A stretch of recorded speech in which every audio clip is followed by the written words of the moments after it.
3 నెలల్లో డబ్బు డబుల్. వారే వా, ఫాస్టే కాక హై రిటర్న్స్ కూడా. భలే స్కీమ్ కదా, నిన్న లేదు ఇది ఇక్కడ. అలాగే రేపు ఉండదు కూడా. నువ్వు ఎప్పుడైనా 5 ఓవర్లలో డబుల్ సెంచరీ కొట్టావా? ఇలాంటి స్కీమ్ల ప్రలోభానికి లొంగిపోతే మనం మోసపోగలం. ఆర్బీఐ అంటుంది మీ డబ్బుని సురక్షితంగా ఉంచుకోండి, తెలివిగా పెట్టుబడి పెట్టుకోండి. ఎక్కువ రిటర్న్స్ వెనకాల పడితే రిస్క్ కూడా అంతే ఎక్కువ ఉంటుంది. ఇంకా ఫాస్ట్ రిటర్న్స్ తో జాగ్రత్త. ఇంకా ఫాస్ట్ బౌలింగ్ తో కూడా. ఆర్బీఐ అంటుంది విషయాలు తెలుసుకోండి, జాగరూకంగా ఉండండి.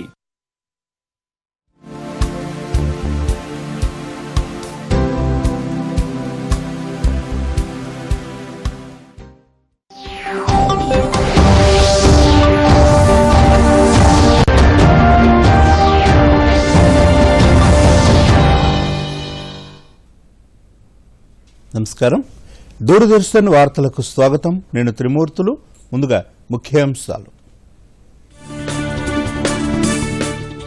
గుజరాత్లో 860 కోట్ల రూపాయల విలువైన ప్రాజెక్టులకు ప్రధానమంత్రి శంకుస్థాపన. ఆదివాసీల అభ్యున్నతికి కేంద్రం పలు పథకాలు చేపట్టినట్లు నరేంద్ర మోదీ వెల్లడి. జల కాలుష్యం పెరిగిపోవటం ఆందోళన కలిగించే విషయమన్న రాష్ట్రపతి. నీటి నిర్వహణపై ప్రజల్లో మరింత అవగాహన కల్పించాలని ద్రౌపది ముర్ము సూచన. మునుగోడు ఉప ఎన్నికకు ముగిసిన ప్రచార పర్వం. 3న జరిగే పోలింగ్కు విస్తృత ఏర్పాట్లు చేస్తున్న ఎన్నికల సంఘం. హైదరాబాద్కు చేరుకున్న రాహుల్ భారత్ జోడో యాత్ర. అడుగడుగునా స్వాగతం పలికిన కాంగ్రెస్ శ్రేణులు. రాష్ట్రానికి 2 రోజుల పాటు వర్ష సూచన. ఈశాన్య రుతుపవనాల ప్రభావంతో పలుచోట్ల కురుస్తున్న వర్షాలు. ఇక వార్తల్లోని వివరాలు చూసినట్లయితే, జలమే జనానికి జీవనాధారమని రాష్ట్రపతి ద్రౌపది ముర్ము అన్నారు. మానవ మనుగడలో నీటికి చాలా ప్రాముఖ్యత ఉందని పేర్కొన్నారు. ఇండియా వాటర్ వీక్ ప్రారంభం సందర్భంగా గ్రేటర్ నోయిడాలో జలశక్తి మంత్రిత్వ శాఖ ఆధ్వర్యంలో నిర్వహించిన కార్యక్రమంలో రాష్ట్రపతి ద్రౌపది ముర్ము పాల్గొన్నారు. ఈ కార్యక్రమంలో జలశక్తి శాఖ మంత్రి గజేంద్ర సింగ్ షెకావత్ తో పాటు యూపీ ముఖ్యమంత్రి యోగి ఆదిత్యనాథ్ పాల్గొన్నారు.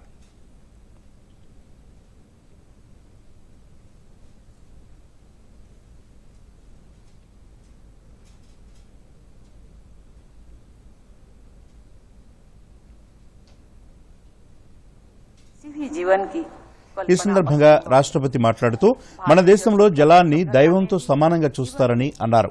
పర్యావరణంతో పాటు జల కాలుష్యం పెరిగిపోవడం ఆందోళన కలిగించే అంశమని అన్నారు. ఇండియా వాటర్ వీక్ కార్యక్రమం ద్వారా నీటి నిర్వహణపై ప్రజల్లో మరింత అవగాహన కలుగుతుందన్నారు. జలశక్తి అభియాన్ కార్యక్రమం సత్ఫలితాలనిస్తోందని రాష్ట్రపతి అన్నారు. अपने पुरखों को मोक्ष दिलाने के लिए उन्होंने तपस्या की और गंगा नदी का पृथ्वी पर अवतरण हुआ. विज्ञान के इस युग में ये कहानी भले ही मिथक लगे, पर इसका सार है जल का हमारे जीवन में महत्व. भारतीय सभ्यता में पानी का दैव रूप में जाना जाता है. ऋग्वेद में लिखा है, या आप दिव्या उतोवा स्रवंती खनित्रमा उतोवा याह सोयोजा. समुद्रार्थ याह सुजोयो पवकास्ता आप देवीरी हो मामवंतु. अर्थात जो जल अंतरिक्ष से उत्पन्न होते हैं, नदी के रूप में बहते हैं, जो खोदकर निकाला जाते हैं अथवा जो अपने आप उत्पन्न होकर सागर की ओर गति करते हैं, जो दीप्तियुक्त पवित्र करने वाले हैं, ये देवी रूप जल यहाँ हमारा रक्षा करे. గుజరాత్లోని జంబూఘోడలో సుమారు 860 కోట్ల రూపాయల విలువైన ప్రాజెక్టులకు ప్రధానమంత్రి నరేంద్ర మోదీ ఈరోజు శంకుస్థాపన చేశారు.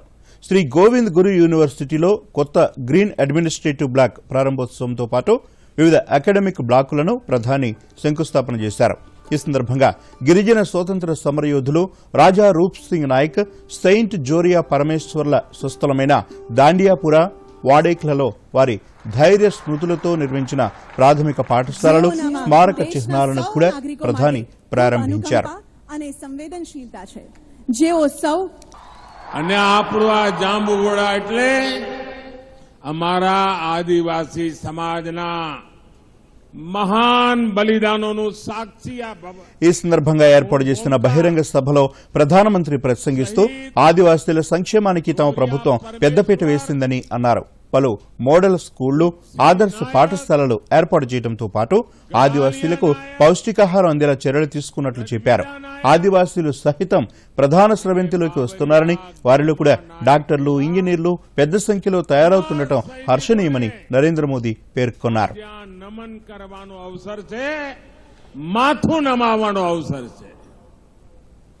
આજે જનજાતીય સમાજ, આદિવાસી સમાજના ગૌરવથી જોડાયેલી અને આ પૂરા વિસ્તાર માટે આરોગ્ય, શિક્ષણ, કૌશલ વિકાસ એવી અનેક મહત્વપૂર્ણ પાયાની જરૂરિયાતો એની યોજનાઓના શિલાન્યાસ અને લોકાર્પણનો પણ શુભ અવસર છે.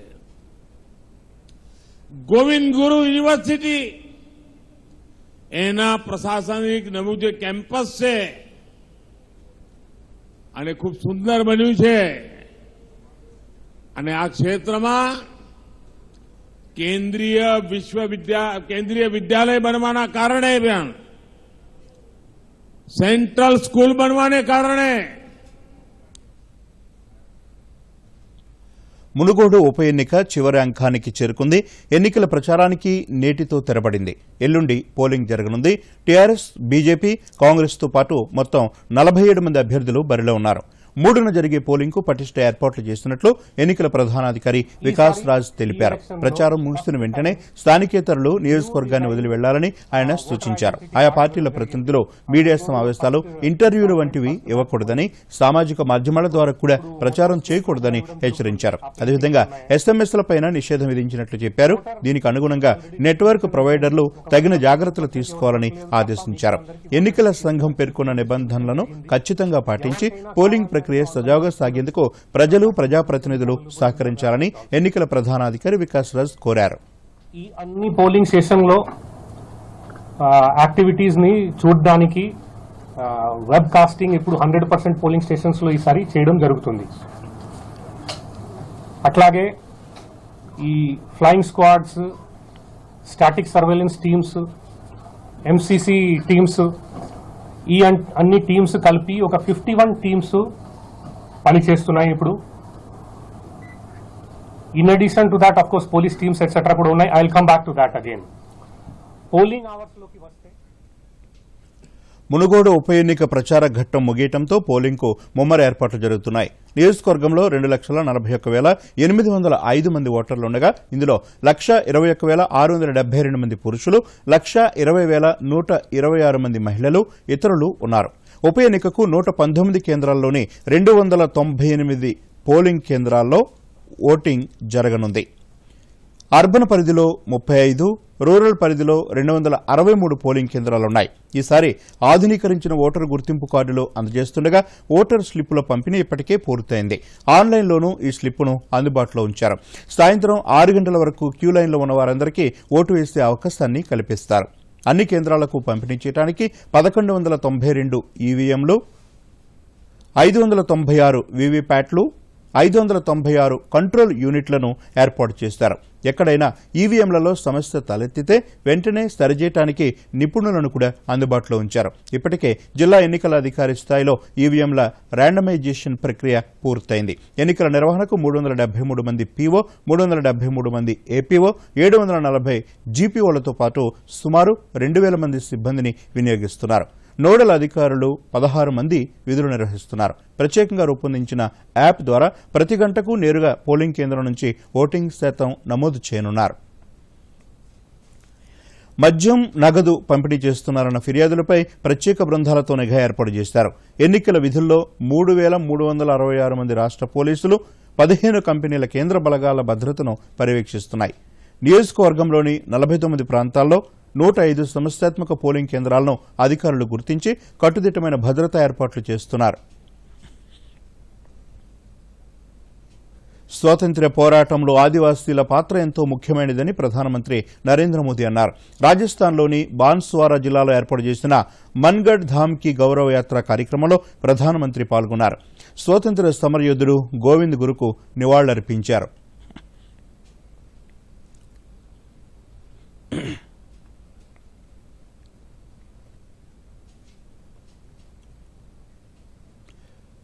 ఈ సందర్భంగా ప్రధానమంత్రి మాట్లాడుతూ బ్రిటిష్ వారిపై పోరాటంలో గిరిజనులు ముందు వరుసలో నిలిచారని గుర్తు చేసుకున్నారు. ఆంధ్రప్రదేశ్లో మన్యం దొర అల్లూరి సీతారామరాజు చేసిన పోరాటం అననే సామాన్యమైనదని శ్లాఘించారు. రంపచోడవరం ఉద్యమంతో గిరిజనుల్లో స్వాతంత్ర్య కాంక్షను నింపారని అన్నారు. ఆదివాసీల త్యాగాలు వెలకట్టలేనివని ప్రధాని అన్నారు.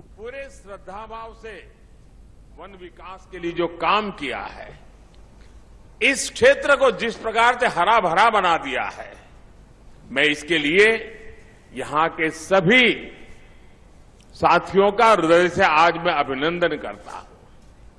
साथियों, उस क्षेत्र में जब विकास हुआ, जब सड़कें बनी, तो वहां के लोगों का जीवन तो बेहतर हुआ ही, गोविंद गुरु की शिक्षाओं का भी विस्तार हुआ. साथियों, गोविंद गुरु जैसे महान स्वतंत्रता सेनानी भारत की परंपराओं के, भारत के आदर्शों के प्रतिनिधि थे. वो किसी रियासत के राजा नहीं थे, लेकिन फिर भी वो लाखों लाखों आदिवासियों के नायक थे. अपने जीवन में उन्होंने अपना परिवार खो दिया, लेकिन हौसला कभी नहीं खोया. उन्होंने हर आदिवासी को, हर कमजोर, गरीब और भारतवासी को अपना परिवार बनाया. गोविंद गुरु ने अगर आदिवासी समाज के शोषण के खिलाफ अंग्रेजी हुकूमत से संघर्ष का बिगुल फूंका, तो साथ ही अपने समाज की बुराइयों के खिलाफ भी उन्होंने लड़ाई लड़ी थी. ఇప్పుడు చిన్న విరామం.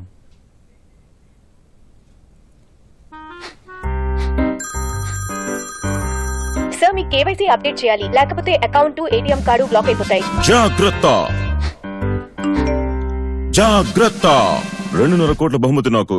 చూడండి, తెలియని కాల్స్, దొంగ ఈమెయిల్స్, లింక్స్, ఇంకా మోసగించే యాప్స్ నుంచి మీ పిన్, ఓటీపీ, పాస్వర్డ్ ఎప్పుడు ఎవరితోనూ షేర్ చేయకండి. మీరు జాగ్రత్తగా ఉంటే నష్టం రాదంతే. ఆర్బీఐ అంటుంది, విషయాలు తెలుసుకోండి, జాగరూకంగా ఉండండి. వార్తలకు పునఃస్వాగతం. ప్రధానమంత్రి నరేంద్ర మోదీ గుజరాత్లోని మోర్బీలో పర్యటించారు. మోర్బీలో వేలాడే వంతెన కూలిన ఘటనపై సమీక్షించారు. ఈ దుర్ఘటనలో గాయపడి ఆసుపత్రిలో చికిత్స పొందుతున్న వారిని ప్రధానమంత్రి పరామర్శించారు. వారి యోగ సమాచారాలను అడిగి తెలుసుకున్నారు. క్షతగాత్రులకు మెరుగైన చికిత్స అందించాలని అధికారులను ఆదేశించారు. బాధితులకు అవసరమైన సహాయం అందేలా చూడాలని అధికారులకు చెప్పారు. గుజరాత్ మోర్బీలో తీగల వంతెన కూలిన ఘటనా స్థలాన్ని ప్రధానమంత్రి నరేంద్ర మోదీ గుజరాత్ ముఖ్యమంత్రి భూపేంద్ర పటేల్తో కలిసి సందర్శించారు. అధికారులను అడిగి వివరాలు తెలుసుకున్నారు. సహాయక చర్యలు చేపట్టిన వారితో కూడా మోదీ మాట్లాడారు. ఆ తర్వాత మోర్బీ ఎస్పీ కార్యాలయంలో అధికారులతో ప్రధాని సమీక్ష జరిపారు. మరోవైపు ఈ దుర్ఘటనకు సంబంధించి 9 మందిని పోలీసులు అరెస్టు చేశారు. ప్రత్యేక దర్యాప్తు బృందంతో విచారణ చేస్తున్నారు.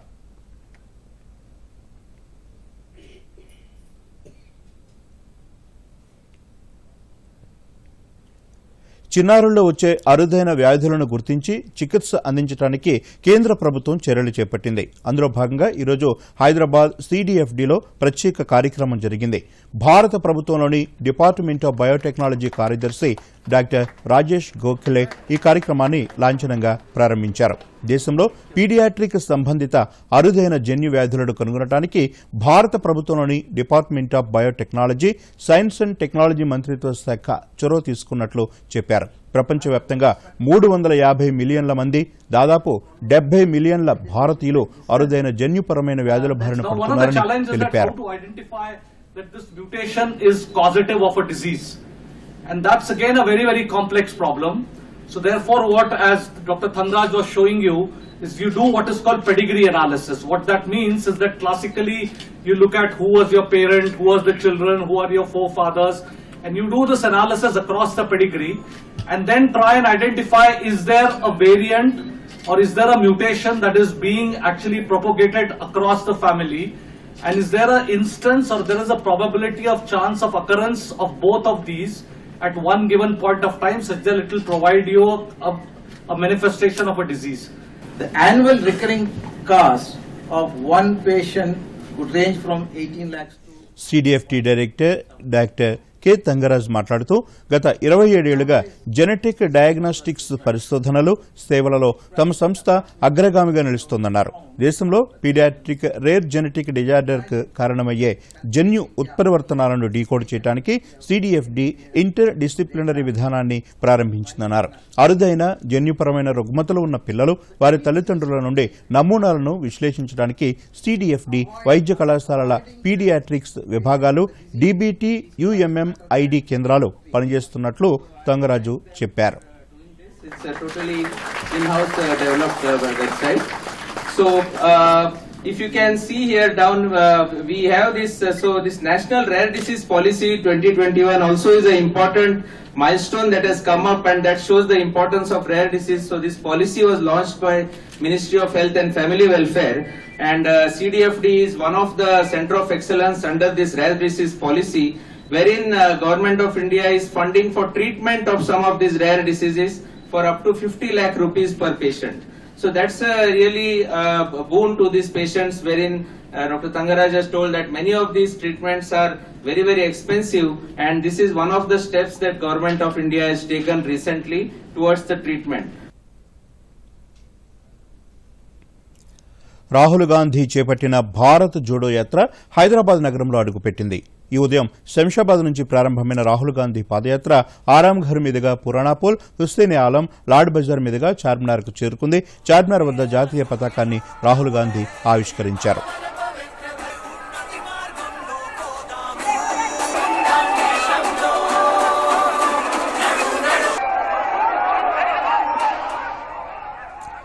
అనంతరం Gulzar Houz, Madina, Nayapul, Osman Gunj, Moazzam Jahi market, Gandhi Bhavan, Nampally, public garden, assembly, AG office, NTR garden మీదుగా నెక్లెస్ రోడ్డుకు రాహుల్ పాదయాత్ర చేరుకుంది. ఇందిరాగాంధీ విగ్రహానికి రాహుల్ నివాళులర్పించారు. ఏఐసీసీ అధ్యక్షుడిగా బాధ్యతలు చేపట్టిన తర్వాత తొలిసారి హైదరాబాద్ వచ్చిన మల్లికార్జున ఖర్గే రాహుల్ పాదయాత్రలో పాల్గొన్నారు. నెక్లెస్ రోడ్లో కార్యకర్తలను ఉద్దేశించి మల్లికార్జున ఖర్గే, రాహుల్ గాంధీ ప్రసంగించారు.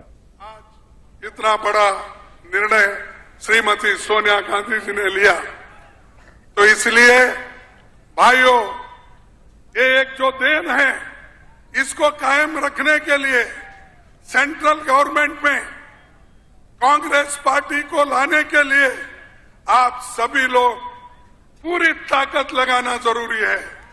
हमारी यात्रा कन्याकुमारी से शुरू हुई और कश्मीर तक जाएगी. इसको कोई शक्ति, आंधी तूफान, बारिश, धूप, कुछ कोई शक्ति नहीं रोक सकती है. ये सिर्फ एक यात्रा नहीं है, ये हिंदुस्तान की सच्ची आवाज है. अब देखिए, यात्रा में आपको नफरत नहीं दिखाई देगी, मारपीट झगड़ा नहीं हो रहा है, एक भाई दूसरे को गाली नहीं दे रहा है, किसी की पिटाई नहीं हो रही. प्यार से नदी जैसे लाखों लोग एक साथ चल रहे हैं.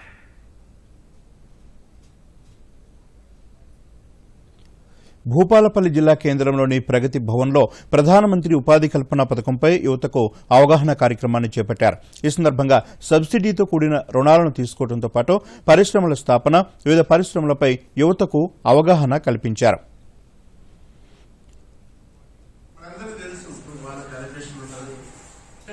ఈ సందర్భంగా రాష్ట్ర ఖాదీ గ్రామీణ పరిశ్రమల మండలి రీజనల్ మేనేజర్ అశోక్ కుమార్ మాట్లాడుతూ యువత ఉద్యోగం కోసం తిరుగుతూ సమయం వృధా చేసుకోకుండా నైపుణ్యం కలిగిన ప్రతి ఒక్కరూ పరిశ్రమలు స్థాపించేందుకు ముందుకు రావాలన్నారు.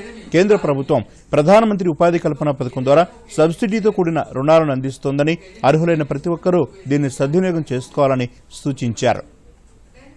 ఎక్కువ ఇండస్ట్రీలు రావడానికి, ఎక్కువ లబ్ధిదారులకు సబ్సిడీ ఇవ్వడానికి గవర్నమెంట్ ఆఫ్ ఇండియా ఈ ముగ్గురికి అధికారం ఇచ్చింది. ఇక్కడ ఇంకా వేరే చోట్ల వేరే ఎన్జిఓ ఆర్గనైజేషన్లకు ఇచ్చింది. మన దగ్గర మాత్రం ఈ స్టేట్ లో, తెలంగాణలో మన దగ్గర కేవీఐసి, డిఐసి, కేవీఐసి ముగ్గురం ఇస్తాం. ఆన్లైన్ సిస్టమ్, ఏ ఆఫీస్కి పోనక్కర్లేదు, ఏ ఆఫీస్కి పోయి పేపర్లు ఇవ్వక్కర్లేదు, everything in online. So general manager garu చెప్పినట్టు మీరు ఈ పిఎంఈజీపీ కాకుండా ఇంకే విధమైనటువంటి లబ్ధి పొందాలనుకున్నా ఆహర్నిశలు మేము అందుబాటులో ఉంటాము. ఇప్పుడు చిన్న విరామం.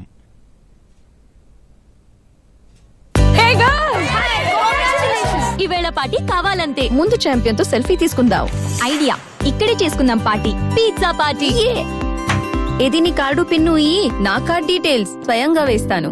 ఆర్బీఐ అంటుంది మీ పిన్, ఓటీపీ, సివివి లేదా ఇంటర్నెట్ బ్యాంకింగ్ పాస్వర్డ్ ఎవరితోనూ షేర్ చేసుకోకండి. ఆన్లైన్ బ్యాంకింగ్ మీ సొంత కంప్యూటర్, మొబైల్ ఇంకా సిక్యూర్ నెట్వర్క్ నుంచే చేయండి. By girls. ఎక్కడికి వెళ్తున్నావు? వినలేదా? No sharing. ఆర్బీఐ అంటుంది విషయాలు తెలుసుకోండి, జాగరూకంగా ఉండండి. వార్తలకు పునఃస్వాగతం. జగిత్యాలను స్వచ్ఛ పట్టణంగా తీర్చిదిద్దడానికి తడి చెత్త, పొడి చెత్తపై అవగాహన కార్యక్రమాన్ని చేపట్టారు. ఇంటి దగ్గర తడి, పొడి చెత్త సేకరణ, తడి చెత్తతో ఎరువును తయారు చేయడంపై అవగాహన కల్పించారు. జగిత్యాల మున్సిపల్ చైర్పర్సన్ భోగ శ్రావణి మాట్లాడుతూ తడి, పొడి చెత్తను వేరు చేసి మున్సిపాలిటీ సిబ్బందికి అందించాలని కోరారు. చెత్తను రోడ్లపై వేయకూడదన్నారు. తడి చెత్తను ఎరువుగా మార్చి మొక్కలకు వాడుకోవచ్చునని చెప్పారు. అందరూ బాధ్యతగా ఉన్నప్పుడే జగిత్యాల పట్టణం స్వచ్ఛ జగిత్యాలగా మారుతుందని తెలిపారు. చెత్త వలన 2 డంప్ యార్డులు ఉండి కూడా ఇంత పెద్ద పట్టణానికి 2 డంప్ యార్డులను కేటాయించినప్పటికీ కూడా అవంతా కూడా గుట్టలు గుట్టలుగా నిండిపోయిన పరిస్థితి కనిపిస్తా ఉంది. మరి 2 డంప్ యార్డులలో కూడా కంపోస్ట్ యార్డులు, డిఆర్సీసీలు వేరుగా 2 చొప్పున కంపోస్ట్ యార్డులు అయితే 3 కంపోస్ట్ యార్డులు ఉన్నాయి, 2 డిఆర్సీసీలు ఉన్నాయి. ఇవి ఉన్నప్పటికీ కూడా తడి చెత్త, పొడి చెత్త ఇంటి దగ్గరే, ఇంటి లెవెల్లోనే వేరు చేసి ఇవ్వకపోవడం వలన వాటి పూర్తి స్థాయిలో వాటిని వినియోగంలోకి తీసుకురాలేని పరిస్థితి కనిపిస్తుంది. మరి మేము అదేవిధంగా గౌరవ కమిషనర్ గారు గంగాధర్ గారు, గౌరవ కౌన్సిల్ సభ్యుల సహకారంతో, అదేవిధంగా మా మిట్మా సోదరి మనలు నిజంగా వాళ్ళ పాత్ర చాలా ఇంపార్టెంట్, చాలా కీలకమైనది. ప్రతి సర్వేలోనూ కూడా వాళ్ళదంటూ ఒక ముద్ర వేస్తూ ముందుకు వెళ్తా ఉన్నారు. ఈ పైలట్ ప్రాజెక్ట్ని 21 మరియు 37 ఈ 2 వార్డులకి ముందుగా తీసుకొని అందరూ ఆ ఆర్పీలని, అదేవిధంగా కమిషనర్ గారు, మేము, గౌరవ కౌన్సిల్ సభ్యులు, కౌన్సిల్ సభ్యులు, అదేవిధంగా మిట్మా ఏఓ గారు శ్రీనివాస్ గారు. కరీంనగర్ జిల్లా జమ్మికుంట వ్యవసాయ మార్కెట్లో పత్తి కొనుగోళ్లు జోరందుకున్నాయి. గత సంవత్సరం అంతర్జాతీయ మార్కెట్లో పత్తి బేడ్లను భారీగా డిమాండ్ ఉండటంతో ధరలు కూడా భారీగా పలికాయి. ఈ సంవత్సరం పత్తి దిగుబడి అధికంగా ఉండటంతో పత్తి రేటు అనుకున్నంతగా పలకటం లేదని రైతులు తెలిపారు. మిగతా వ్యవసాయ మార్కెట్ల కంటే జమ్మికుంట వ్యవసాయ మార్కెట్లో పత్తికి అధిక ధర లభిస్తోందని వ్యవసాయ మార్కెట్ కార్యదర్శి గుగులోతు రెడ్డి నాయక్ తెలిపారు. మార్కెట్కి వచ్చే ముందు రైతులు పత్తిని వేరు చేసుకుని వస్తే మంచి రేటు పలుకుతుందని తెలిపారు. క్వింటాల్ పత్తికి 7,950 రూపాయల రేటు పలికిందని, ప్రతిరోజు 200 వరకు పత్తి లోడ్ బండ్లు వస్తున్నాయని చెప్పారు. ఆరబెట్టుకుని ఇంటి వద్దనే ఉంచుకున్నారు. దీపావళి తర్వాత మంచి రేటు వస్తుందని మేము కూడా ఎస్డికేబుల్ ద్వారా తెలిపినాము. కావున దీపావళి తర్వాతనే వ్యాపారస్తులు అందరూ పాల్గొంటారని అట్లా కూడా రైతులకు కూడా సమాచారం అర్తిదారుల ద్వారా, అర్తి వ్యాపారస్తుల ద్వారా చేరవేసినాం. రైతులందరూ ఇంటి వద్దనే ఆరబెట్టుకుని శుభ్రపరిచి, వర్షాలు బంద్ అయినందున అట్లా కూడా తేమ % తక్కువై ఇప్పుడు మంచి క్వాలిటీ పత్తి వస్తుంది. వ్యాపారస్తులు పోటీపడి కొనుగోలు చేస్తారు. Warangal market, Adilabad market, Khammam market కంటే 100-200 హెచ్చుగా అవుతుంది మన దగ్గర. ఖరాబ్ పత్తిని చెడు పత్తిని చెడుగా తీసుకొచ్చి మంచి పత్తిని, క్వాలిటీ పత్తిని వేరువేరు తీసుకొస్తే మనం వాళ్ళని ఏమైనా అడగగలుగుతాము. వాళ్ళను ఎందుకు తీసేసినామని కూడా క్వశ్చన్ చేయడానికి వీలు ఉంటుంది. కాబట్టి రైతు సోదరులు ఇది గమనించి మంచి పత్తిని వేరే తీసుకురావాలి, ఖరాబ్ పత్తిని వేరే తీసుకొచ్చి జమ్మికుంట మార్కెట్ 9 గంటల లోపే మార్కెట్లకు తీసుకురావాలి. 9 గంటలకే వేలంపాట స్టార్ట్ చేస్తున్నాం. ఎందుకంటే వెహికల్స్ 200 పైన వస్తున్నాయి డైలీ. కాబట్టి ప్రతి బండికి వేలంపాట పెడుతున్నాం. కాబట్టి టైం ఎక్కువసేపు పడుతుంది. కాబట్టి తొందరగా వేలంపాట స్టార్ట్ చేయాలనే ఉద్దేశంతో 9 గంటలకే స్టార్ట్ చేస్తున్నాం. అది దృష్టిలో పెట్టుకుని రైతు సోదరులు అందరూ సహకరించాలని కోరుచున్నాను. పెడితే దీన్ని తీసుకొస్తే 7700 వేసారు. ఇంకో 100-200 మధ్య ధర కలిపి వేస్తే బాగుండు. పెట్టుబడి ఎక్కువ అవుతుంది. పెట్టుబడి ధరలు, కూళ్ళు అవి ఇవి ఎక్కువ అవుతున్నాయి. ఒక 100-200 వేస్తే బాగుండు అని మాకు జమ్ముకుంట మార్కెట్కు తీసుకొచ్చినాము. ఎప్పుడైనా ఇక్కడికే తీసుకొస్తాం, కానీ ఇప్పుడు తీసుకొచ్చిన దానికి ఇంకో 100-200 పెరిగితే బాగుండు అని అనిపిస్తుంది. పోస్టాఫీసుల తీరు మారుతోంది. గ్రామీణ బ్యాంకింగ్ వ్యవస్థకు మూలస్తంభంగా పోస్టల్ శాఖ రూపాంతరం చెందుతోంది. పోస్టల్ సేవలు అందించడమే కాకుండా తమ వినియోగదారులకు ఆహ్లాదకరమైన వాతావరణాన్ని కల్పిస్తోంది. సిద్దిపేట పోస్టాఫీస్ ఆవరణలో ఏర్పాటు చేసిన గార్డెన్లో వినియోగదారులు సేద తీరేలా ఏర్పాట్లు చేశారు. సిద్దిపేట పోస్ట్ ఆఫీస్పై దూరదర్శన్ అందిస్తున్న ప్రత్యేక కథనం. ప్రజలకు పోస్టల్ సర్వీసులు అందించడంతో పాటు పోస్టాఫీస్కు వచ్చే ప్రజలకు, వృద్ధులు, విద్యార్థులు కూర్చునేందుకు ఆహ్లాదకరమైన వాతావరణంతో కూడిన గార్డెన్ రూపొందించారు సిద్దిపేట పోస్టాఫీస్ అధికారులు, సిబ్బంది. సిద్దిపేట జిల్లా కేంద్రంలో ఉన్న హెడ్ పోస్టాఫీసులో అన్ని రకాల సేవలను అందిస్తూ ప్రజల మన్ననలు పొందుతున్నారు. Aadhaar updation, Aadhaar mobile number అనుసంధానం, రైల్వే టికెట్లు, స్పీడ్ పోస్ట్, రిజిస్టర్ పోస్ట్, కేంద్ర ప్రభుత్వం అందించే అన్ని సంక్షేమ పథకాలతో కూడిన సేవలు అందిస్తున్నారు. అలాగే ఇక్కడికి వచ్చే వారికి పార్కును తలపించేలా గార్డెన్ను ఏర్పాటు చేశారు. గార్డెన్లో కూర్చోవడానికి టేబుల్స్ సైతం ఏర్పాటు చేయడంతో ప్రజలు ఇక్కడ కొద్దిసేపు సేద తీరుతున్నారు. ప్రజలకు కావలసిన అన్ని రకాల సౌకర్యాలతో పాటు చక్కని వాతావరణంతో కూడిన గార్డెన్ను అందుబాటులోకి తీసుకొచ్చినట్లు సిద్దిపేట పోస్ట్ మాస్టర్ శ్రీనివాస్ తెలిపారు. డైలీ ఒక 100 మంది వస్తూ పోతూ ఉంటారు. అందులో సీనియర్ సిటిజన్స్, పిల్లలు మరియు ఎంప్లాయీస్ ఉంటారు. వాళ్ళకు వచ్చినప్పుడు ఒక ½ అన్ అవర్ అలా టైం పడుతుంది కాబట్టి వాళ్ళు సేద తీరడానికి మేము గార్డెనింగ్ తయారు చేశాము. అలాగే అందులో కూర్చోవడానికి కుర్చీలు కూడా అరేంజ్ చేశాము. దాంతోపాటు ఆధార్ అప్డేషన్ సెంటరు మరియు రైల్వే బుకింగ్ కోసం వాళ్ళు స్టేషన్కి పోకుండా ఇక్కడే సేవలు అందిస్తున్నాము. పోస్ట్ ఆఫీస్ ఆవరణలో గార్డెన్ ఏర్పాటు చేయడం సంతోషకరంగా ఉందని, ఆహ్లాదకరమైన వాతావరణం కల్పించారని సిద్దిపేట జిల్లా వెంకటాపూర్ గ్రామానికి చెందిన అనిల్ అనే వ్యక్తి తెలిపారు. ఇక్కడ మేము పోస్ట్ ఆఫీస్కి ఎందుకు వచ్చినామంటే ట్రైన్ టికెట్ కోసం వచ్చినాము. కొంచెం టైం ఉండటం వల్ల మేము ఇక్కడ పార్కింగ్లో కూర్చున్నాము. ఈ పోస్ట్ ఆఫీస్లో ఇంత ప్రకృతి కానీ ఇంత ఆహ్లాదంగా ఉంది, కూర్చోడానికి కూడా మంచిగా ఉంది. ఇక్కడ మేము టైంపాస్ కూడా బాగానే ఉంది. ఇక్కడ కొంచెం టైం కోసం మేము ఇక్కడ కూర్చున్నాం. ఈ పోస్ట్ ఆఫీస్లో ఇంత చెట్లు కానీ పచ్చదనం కానీ ఉండడం అరుదు. ఇలా మా సిద్దిపేట మండలంలో ఇక్కడ పోస్ట్ ఆఫీస్ దగ్గర పెట్టడం వల్ల చాలా సంతోషం మాకు. సిద్దిపేట పోస్ట్ ఆఫీస్లో డబ్బులు డిపాజిట్ చేయడానికి వచ్చిన తనకు ఇక్కడి గార్డెన్ ఎంతో ఆకట్టుకుందని, ఆహ్లాదకరమైన వాతావరణం ఏర్పాటు చేయడం పట్ల స్థానికుడు రంగారెడ్డి సంతోషాన్ని వ్యక్తం చేశారు. గ్రీనరీ చాలా బాగున్నది. ట్రైన్ టికెట్లు బాగా అవైలబుల్ ఉన్నాయి. మీ సేవ కూడా ఉన్నది. ఇక్కడ ఆధార్ అప్డేషన్ ఉన్నది. రీసెంట్గా ఇన్సూరెన్స్ స్కీమ్ వచ్చేసింది. 299 రూపీస్, 399 రూపీస్ తోటి జనరల్ ఇన్సూరెన్స్, యాక్సిడెన్షియల్ పాలసీ వచ్చింది. చాలా ఆదరణ ఉంది. చాలా పబ్లిక్ కూడా ఉన్నారు. గ్రీనరీలో వేడి చేసుకుంటూ కూడా కూర్చున్నారు పబ్లిక్. చాలా అందంగా ఉన్నది, చాలా నీట్గా ఉన్నది. పోస్టాఫీస్కు వచ్చే సీనియర్ సిటిజన్స్తో పాటు విద్యార్థులు, ప్రజలు కొద్దిసేపు గార్డెన్లో సేదతీరి వెళుతున్నారని, పచ్చదనంతో కూడిన గార్డెన్ ఏర్పాటు చేయడం పట్ల స్థానికులు ఆనందాన్ని వ్యక్తం చేస్తున్నారని పోస్టాఫీస్ ఉద్యోగి చెప్పారు. పోస్ట్ ఆఫీస్లో Aadhaar updations plus speed post, register, parcels అన్నీ కూడా ఇక్కడ వస్తూ ఉంటాయి. మేము డిపాజిట్ చేస్తూ ఉంటారు మనీ కూడా. ప్లస్ ఐపీపీ అకౌంట్ కూడా తీసుకునే వాళ్ళు కూడా ఎక్కువగా వస్తారు. ఆధార్ మొబైల్ లింక్ ఉంటుంది. ప్లస్ 399, 299 పాలసీస్ కూడా చేస్తూ ఉంటారు. ఇక్కడ ప్లేస్ వచ్చేసి post office garden place, greenery చాలా బాగుంటుంది. ప్లస్ సీనియర్ పర్సన్స్ వచ్చి కూడా, ఏజెంట్ వాళ్ళు కూడా ఇక్కడ వచ్చి మనకి అన్ని రకాల సేవలు చేస్తుంటారు మన పోస్ట్ ఆఫీస్లో. Bureau report, Doordarshan news.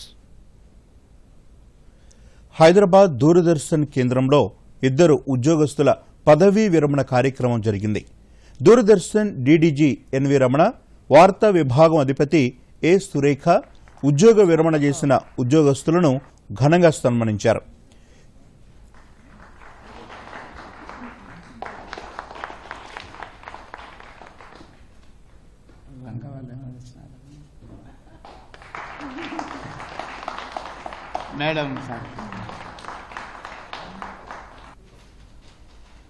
Engineering విభాగంలో సహాయ సంచాలకులుగా 3 దశాబ్దాల పాటు సేవలందించిన ఆర్ హేమంత్ కుమార్, కెమెరా విభాగంలో లైటింగ్ అసిస్టెంట్గా సేవలందించిన పి సత్యనారాయణరావులను పలువురు అధికారులు, సిబ్బంది సత్కరించారు.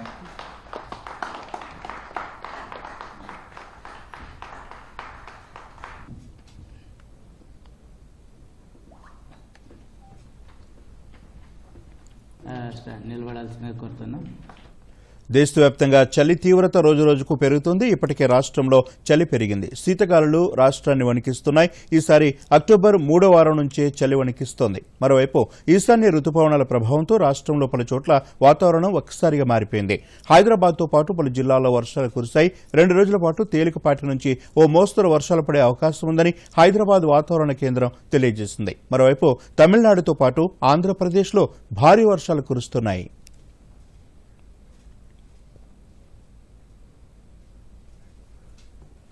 ఇక మరోమారు ముఖ్యాంశాలతో వార్తలు ముగిద్దాం. నమస్కారం. దూరదర్శన్ యాదగిరి వార్తలు ఇప్పుడు సోషల్ మీడియాలో చూడొచ్చు. యూట్యూబ్ అయితే డీడీ న్యూస్ తెలంగాణ, ట్విట్టర్ వేదికగా తెలంగాణ డీడీ న్యూస్, అదే ఫేస్బుక్ అయితే @DD యాదగిరి న్యూస్లో వీక్షించవచ్చు. గుజరాత్లో 860 కోట్ల రూపాయల విలువైన ప్రాజెక్టులకు ప్రధానమంత్రి శంకుస్థాపన. ఆదివాసీల అభ్యున్నతికి కేంద్రం పలు పథకాలు చేపట్టినట్లు నరేంద్ర మోదీ వెల్లడి. జల కాలుష్యం పెరిగిపోవటం ఆందోళన కలిగించే విషయమన్న రాష్ట్రపతి. నీటి నిర్వహణపై ప్రజల్లో మరింత అవగాహన కల్పించాలని ద్రౌపది ముర్ము సూచన. మునుగోడు ఉప ఎన్నికకు ముగిసిన ప్రచార పర్వం. 3న జరిగే పోలింగ్కు విస్తృత ఏర్పాట్లు చేస్తున్న ఎన్నికల సంఘం. హైదరాబాద్కు చేరుకున్న రాహుల్ భారత్ జోడో యాత్ర. అడుగడుగునా స్వాగతం పలికిన కాంగ్రెస్ శ్రేణులు. రాష్ట్రానికి 2 రోజుల పాటు వర్ష సూచన. ఈశాన్య రుతుపవనాల ప్రభావంతో పలుచోట్ల కురుస్తున్న వర్షాలు.